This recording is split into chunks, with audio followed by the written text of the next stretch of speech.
Shalom. Tuhan kita adalah Tuhan yang baik. Dia selalu merancangkan hal-hal yang baik buat kita. God is good all the time.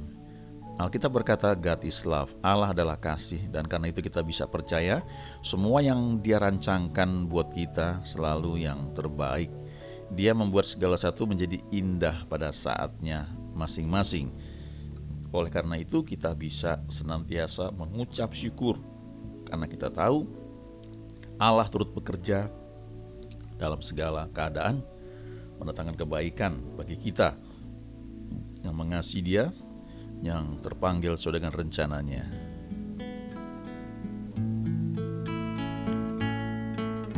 Ku naikkan syukur padamu, Yesus. Ku sembah sujud kepadamu, Tuhan. Di hadapan tata kemuliaan-Mu, ku tinggikan, ku agungkan selamanya. Ku naikkan syukur padamu, Yesus. Ku sembah sujud kepadamu, Tuhan. Di hadapan tata kemuliaan-Mu, ku tinggikan, ku agungkan selamanya. Segala puji syukur bagi-Mu, ku tinggikan nama-Mu selalu.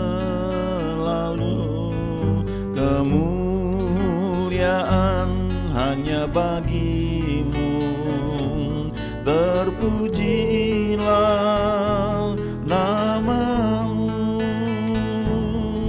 Segala puji syukur bagi-Mu, ku tinggikan nama-Mu selalu. Kemuliaan hanya bagi-Mu, terpujilah nama-Mu. Ku naikkan syukur padamu, Yesus. Ku sembah sujud kepadamu, Tuhan. Di hadapan tata kemuliaan-Mu, ku tinggikan, ku agungkan selamanya. Ku naikkan syukur padamu, Yesus. Ku sembah sujud kepadamu, Tuhan. Di hadapan tata kemuliaan-Mu, ku tinggikan, ku agungkan selamanya. Segala puji syukur bagi-Mu, ku tinggikan nama-Mu selalu.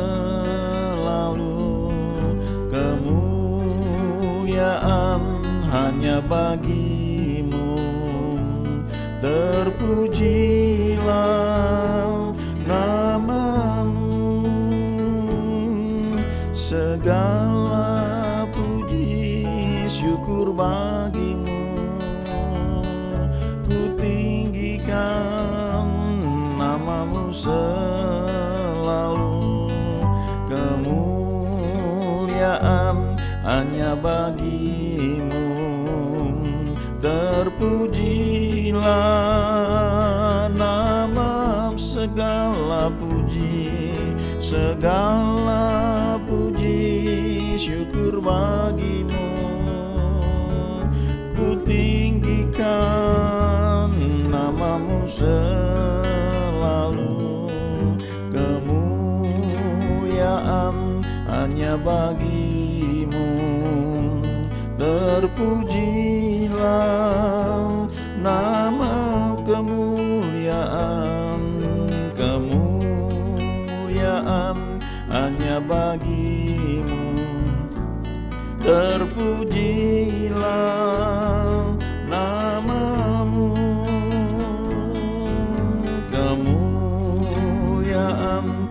hanya bagimu. Terpujilah namamu.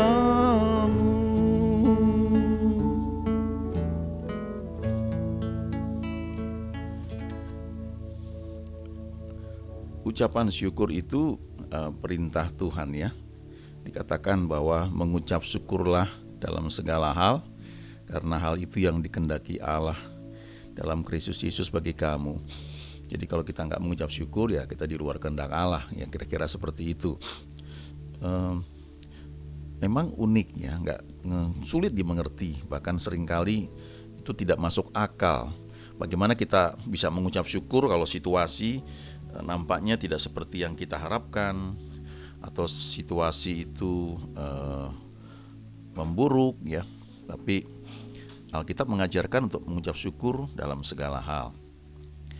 Ketika kita mengenal Tuhan, kita percaya pada Tuhan Yesus, Alkitab berkata, ya, kita yang menerima Yesus ya sebagai Tuhan dan Juru Selamat, kita menjadi anak-anak Allah.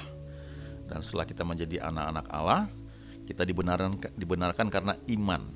Maka selanjutnya kita itu memang harus hidup dengan menggunakan iman ya. Iman itu seperti indera keenam. Iman itu menangkap sesuatu yang tidak bisa ditangkap oleh panca indera. Mata nggak lihat ya, telinga nggak mendengar, lidah nggak mengecap, telinga nggak mendengar ya, tidak dirasakan di kulit. Tapi kita punya ada keyakinan yang kokoh ya di dalam hati. Ada yang menerjemahkan dalam bahasa Inggris itu, iman itu I know that I know that I know that I know that I know ya. Jadi saya mengerti. Alkitab juga berkata bahwa karena iman kita mengerti bahwa dunia ini dijadikan oleh firman. Karena iman ya, kita percaya hal itu. Nah, itu sebabnya kita perlu belajar yang namanya bahasa iman ya. Salah satu yang perlu kita jaga waktu kita sedang menantikan jawaban doa atau kita berjalan dalam tuntunan Tuhan adalah bahasa yang kita gunakan. Bahasa iman itu nggak boleh tabrakan ya. Kalau ingat cerita Elisabeth itu, suaminya Zakaria ya, waktu itu jadi imam, didatangi oleh malaikat Gabriel dan dikatakan bahwa istrimu Elisabeth akan hamil ya pada masa tuanya. Lalu Zakaria bilang, bagaimana mungkin itu bisa terjadi ya. Nah, itu bahasanya tidak cocok dengan bahasa iman. Itu questioning, mempertanyakan. Itu bahasa yang pakai logika yang bertabrakan dengan bahasa iman ya. Lalu malaikat Tuhan itu bilang, karena engkau gak percaya, engkau akan bisu ya. Jadi Zakaria itu gak bisa ngomong habis itu ya. Kenapa dia gak bisa ngomong? Ada hamba Tuhan yang menafsirkan bagus sekali ya. Sebab perkataan Zakaria itu sebagai suami, apalagi dia imam ya yang bertugas ya, itu bisa membatalkan apa yang sedang Tuhan janjikan ya. Jadi dia dibuat bisu.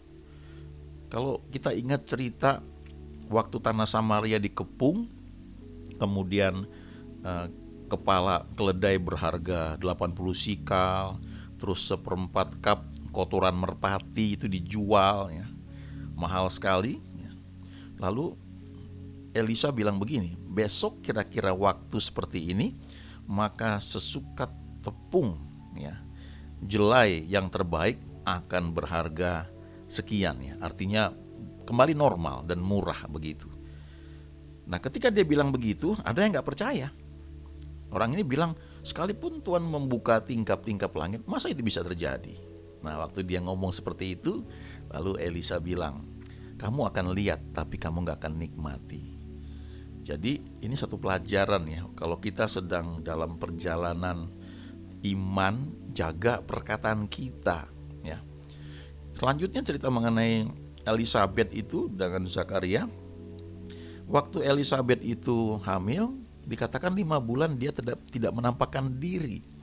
Kira-kira kenapa? Karena mungkin ketika perutnya mulai membesar, sementara secara logika nggak mungkin dia punya anak lagi. Mungkin orang-orang akan bilang, oh ini penyakit ini ya, ini mungkin tumor dan sebagainya. Jadi dia memilih untuk mengurung diri ya, supaya pertumbuhan iman dan proses yang sedang dia jalani itu tidak terganggu. Dan ketika sudah 5 bulan udah cukup kuat, dia percaya bahwa memang ini dia sedang hamil, dia bisa keluar ya. Itu kayak begini, kita tanam satu pohon ya, kita tanam dalam tanah benihnya.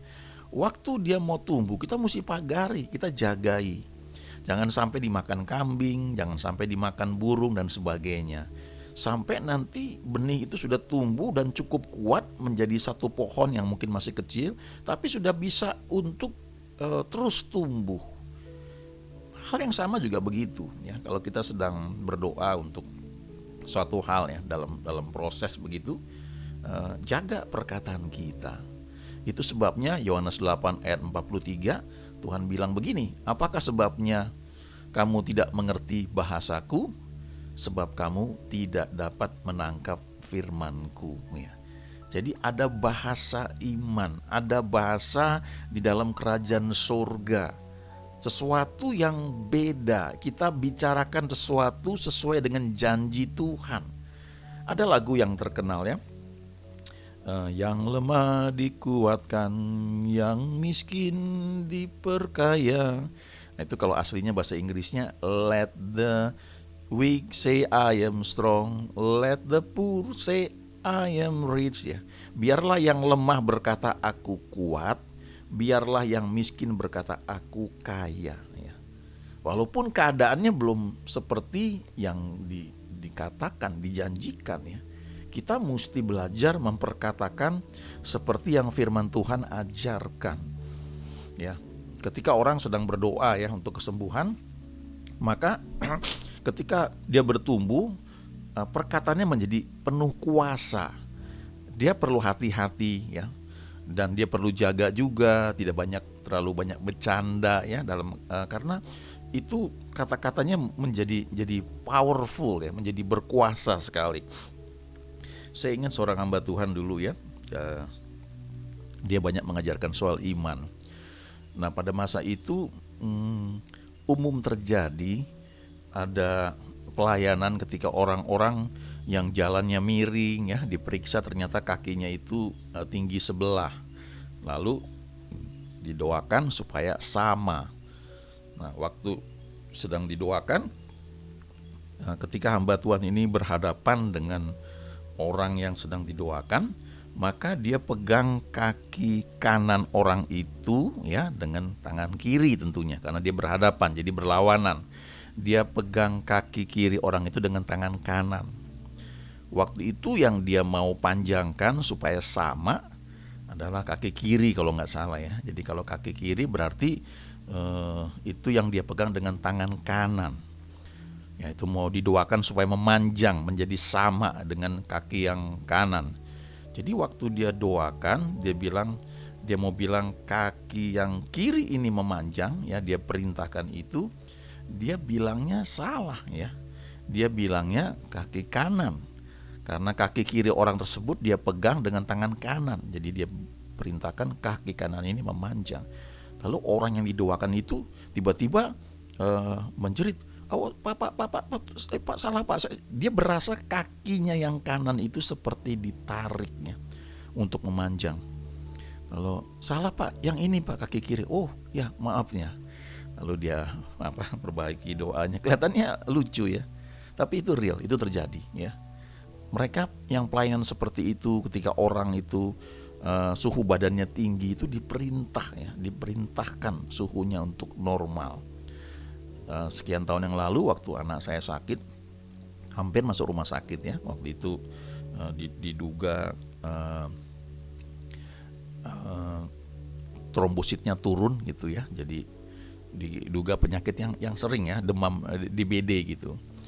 Nah waktu itu saya telepon hamba Tuhan itu ya, lewat telepon atau handphone di rumah sakit ya, sambil saya gendong anak saya. Terus saya disuruh ikutin kata-kata dia ya. Perkatakan dengan iman ya, ini anak saya milik Tuhan dan saya perintahkan untuk sembuh, trombositnya saya perintahkan normal, suhunya normal kembali dan tidak perlu masuk rumah sakit ya. Walaupun suhunya tinggi waktu itu. Amin. Udah begitu. Dan kemudian memang tidak perlu masuk rumah sakit ya, memang masih minum obat ya. Tapi saya belajar di situ soal perkataan ya, the power of words ya. Kadang-kadang kita bilang kuasa perkataan, betul, tapi itu tergantung seberapa sering kita gunakan mulut kita ini untuk mengucapkan firman Tuhan dengan penuh keyakinan. Kalau kita suka bercanda, ngomong terus ya, jadi ini mulut itu seperti tidak fokus ya untuk menyatakan hal-hal yang dari Tuhan. Di surat Timotius Paulus bilang dalam rumah yang besar ada banyak perabot ya, ada perabot untuk hal-hal yang mulia, ada perabot untuk hal-hal yang biasa.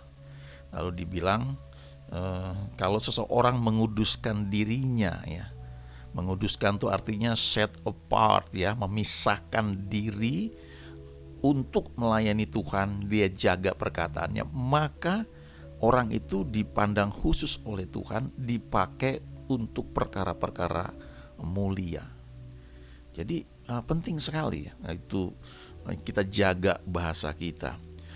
Nah, ada di Perjanjian Lama di Mazmur 114 ayat 1 sampai dengan ke-8 ya, saya bacakan, ini menarik sekali ya. Dikatakan pada waktu Israel keluar dari Mesir, kaum keturunan Yakub dari bangsa yang asing bahasanya, maka Yehuda menjadi tempat kudusnya, Israel wilayah kekuasaannya.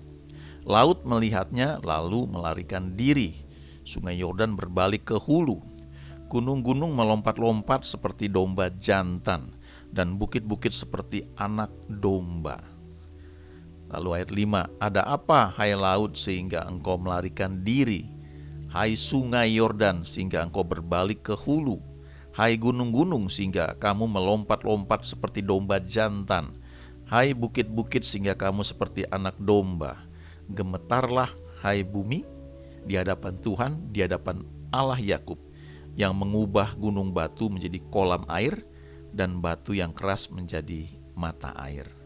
Nah, kalau kita perhatikan Mazmur 114 ini, kita lihat ya, saya tunjukkannya dari ayat 1. Pada waktu Israel keluar dari Mesir. Ini kan catatan sejarah ya. Penulis Mazmur ini menceritakan dalam doanya itu, dia bayangkan dan dia ucapkan bagaimana orang Israel keluar dari Mesir.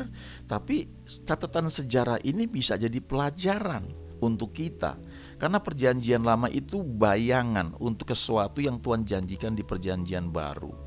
Jadi kalau dikatakan pada waktu Israel keluar dari Mesir, di Alkitab Mesir itu melambangkan dunia, melambangkan kemegahan dunia, suatu sistem dunia yang mewah, dan juga melambangkan keduniawian ya, juga melambangkan tanah perbudakan.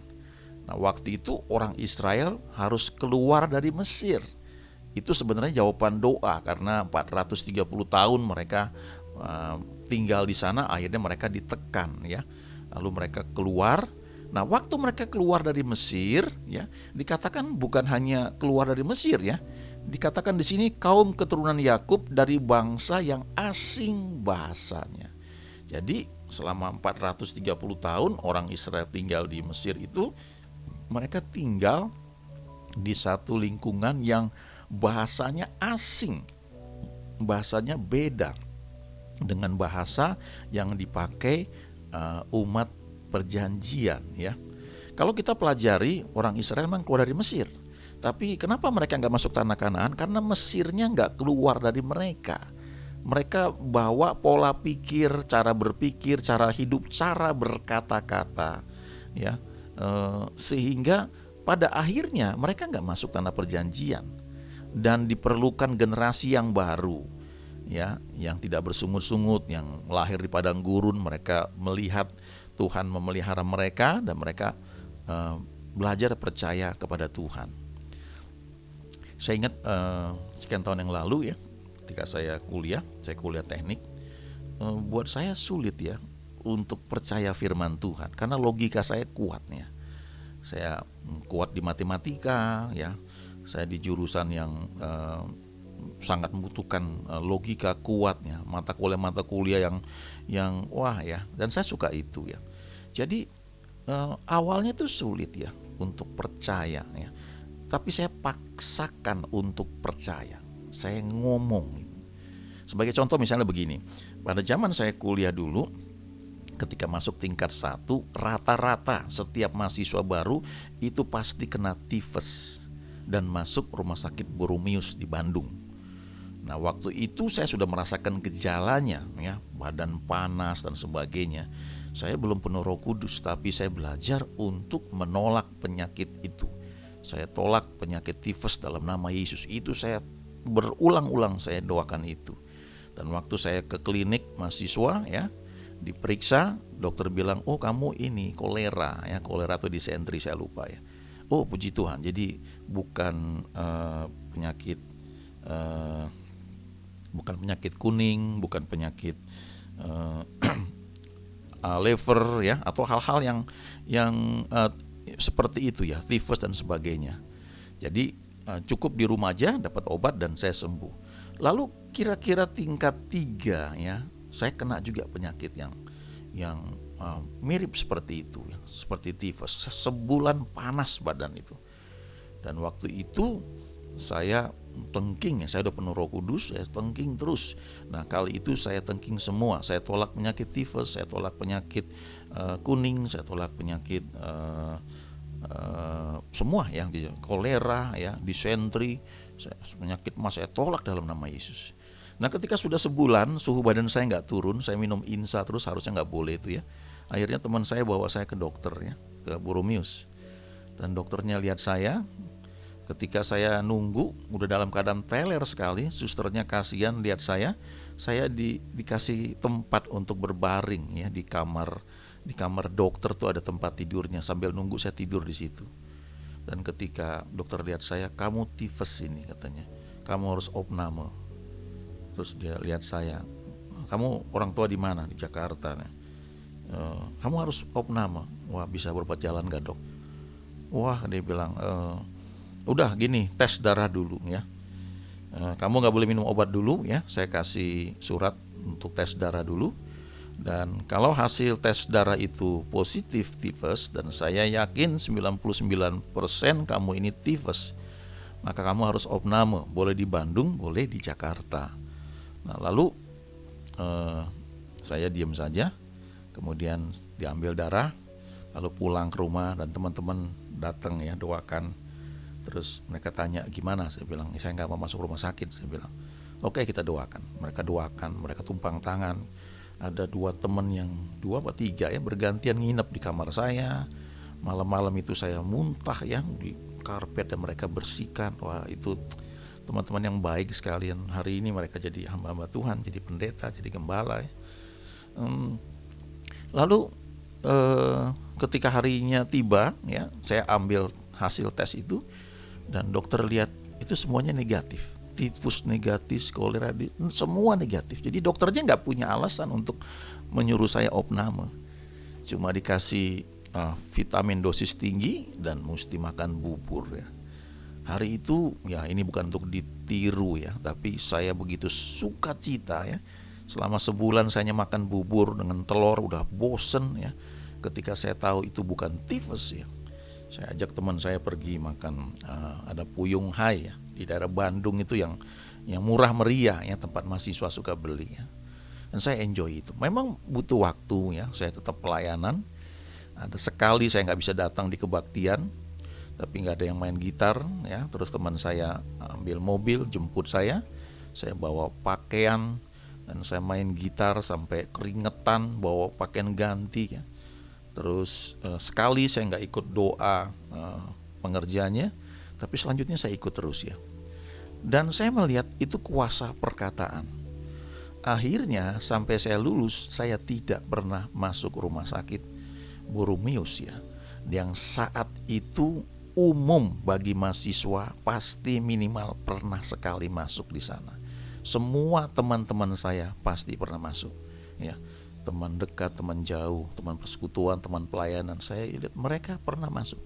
Saya tidak pernah masuk, ya, karena ada satu keputusan saya nggak mau masuk di sana dan saya tengking itu. Ini kuasa perkataan, tapi kita mesti jaga mulut kita ini untuk bicarakan hal-hal yang benar. Ayat 2 ya dari Mazmur 114 ini, maka Yehuda menjadi tempat kudusnya. Setelah Israel keluar dari Mesir, ya, dari out of the box, ya, dari cara berpikir orang dunia, lalu dikatakan keluar dari bangsa yang asing bahasanya. Jadi cara ngomongnya itu juga beda, ya. Bukan lagi ngomongan yang tanpa iman, tapi ngomongin firman Tuhan. Saya percaya janji Tuhan seperti ini. Ada beberapa teman yang sedang sakit, ketika saya tanya gimana keadaan, baik, terus dia berkata, dalam iman saya percaya saya sudah sembuh, ya. Saya sudah terima itu, sekarang sedang prosesnya untuk meraih itu menjadi real, menjadi nyata. Nah, itu bahasa iman, ya. Kita tidak ngomong sesuatu yang negatif, kita tidak menyangkal realita, tapi realita atau fakta itu bisa berubah oleh firman Tuhan yang diucapkan. Firman Tuhan itu kebenarannya, dasarnya. Dan iman itu cara bekerjanya adalah dengan hati orang percaya, dengan mulut orang mengaku dan diselamatkan. Percaya lalu ucapkan, confess it, ya. Kadang-kadang kita suka doa dalam nama Yesus, dalam nama Yesus, ya. Kita mau ulang 100 kali, itu gak berdampak banyak kalau itu bukan keluar dari hati kita yang percaya, karena banyak merenungkan firman Tuhan sehingga pemikiran tentang Tuhan itu kuat dalam hati kita. Lalu waktu kita ngomong itu kan keluar menjadi nyata. Nah, ayat 2 Yehuda itu pujian, ya. Pujian atau ucapan syukur menjadi tempat kudusnya. Jadi artinya kita ubah bahasa kita, mulai mengucap syukur, ya. Kadang-kadang kita melihat kok tidak seperti yang kita harapkan, ya. Jangan ragukan Tuhan, dia gak pernah terlambat, ya. Katakan God is good all the time, ya. Praise the Lord anyway, dia sedang mengerjakan hal yang baik. Nah, kalau itu kita lakukan, kita keluar dari cara berpikir orang Mesir, cara berpikir orang dunia, dari bangsa yang asing bahasanya, lalu kita izinkan pujian menguasai kita, maka Israel wilayah kekuasaannya.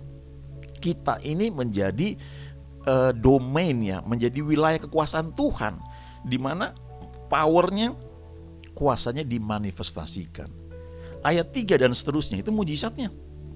Laut melihatnya, lalu melarikan diri, sungai Yordan berbalik ke hulu, gunung-gunung melompat-lompat seperti domba jantan, bukit-bukit seperti anak domba, ya. Ada apa hai laut sehingga engkau melarikan diri, hai sungai Yordan sehingga engkau berbalik ke hulu, hai gunung-gunung sehingga kamu melompat-lompat seperti domba jantan, hai bukit-bukit sehingga kamu seperti anak domba. Gemetarlah hai bumi di hadapan Tuhan, di hadapan Allah Yakub, yang mengubah gunung batu menjadi kolam air dan batu yang keras menjadi mata air. Itu cuma dampak.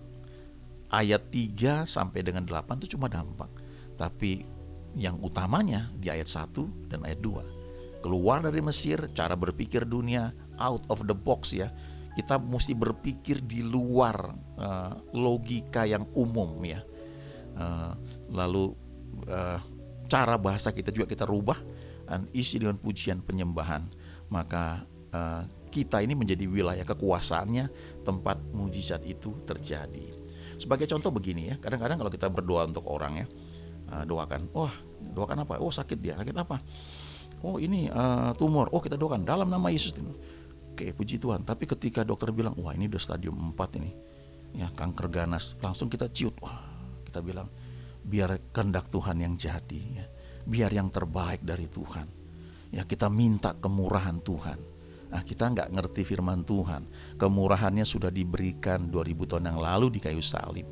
Alkitab berkata oleh bilur-bilurnya kamu sudah sembuh. Itu firman Tuhan. Memang ada mujizat yang terjadi karena karunia-karunia Roh Kudus.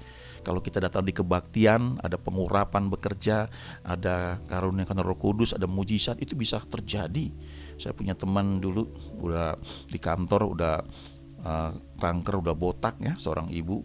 udah di kemo berkali-kali, lalu hadir di kebaktian di Ancol. Waktu itu ada hamba Tuhan Benny Hinn dari Amerika datang, dia duduk di tanah, di rumput ya, dengan bos saya, dengan saya, kami semua.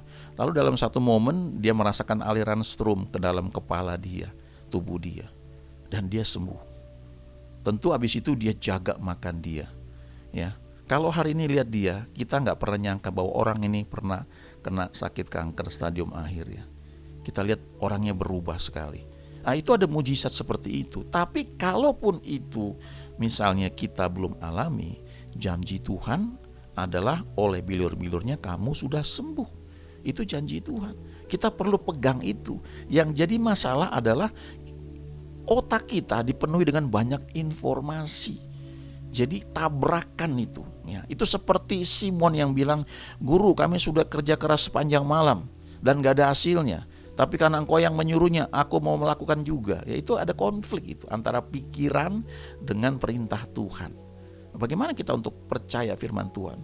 Ya, pegang firman Tuhan, cari komunitas di mana iman kita bisa terbangkitkan.